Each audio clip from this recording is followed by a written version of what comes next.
เธอเคยบอกว่าถ้าเธอเป็นนกเธอจะไม่ยอมเป็นนกที่อยู่ในกรงเธอจะเป็นนกที่ลอยไปกับสายลมที่ประยุงปีกของเธอไปในท้องฟ้าแต่เสียดายที่ผมเป็นสายลมให้เธอไม่ได้เพราะผมคือไฟ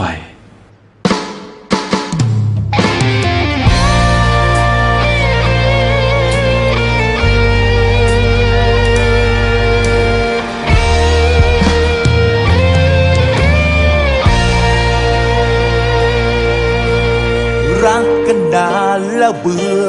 ใช่ไหมเธอจึงมาเปลี่ยนไปเยื่อใยไม่มีโทรหาก็ไม่รับสายถึงรับก็พูดไม่ดี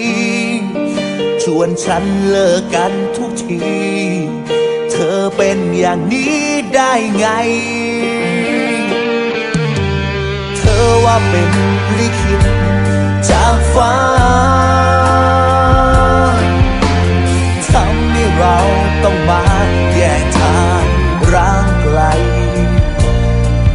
แล้วที่เธอแอบสวมเขาที่เธอนั้นไปกับใครก็โทษฟ้าอีกใช่ไหมเธออย่าพูดเลยดีกว่าไม่เกี่ยวกับฟ้าที่เธอนั้นมาทิ้งกันไม่ใช่สวรรค์นั้นทำเธอลืมสัญญา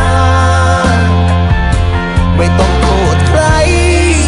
คิดว่าเธอหลายใจมากกว่า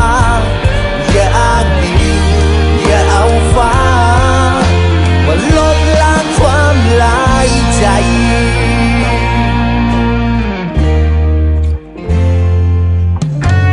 หัวใจเธอสับสนอย่างนี้ไม่ต้องมาปากดีแล้วนี่ฉันไปคนมันไม่รู้จักพอไม่เกี่ยวกับฟ้ารู้ไหมบ้านฉันเหลือคนหลายใจไม่ใช่ฟ้า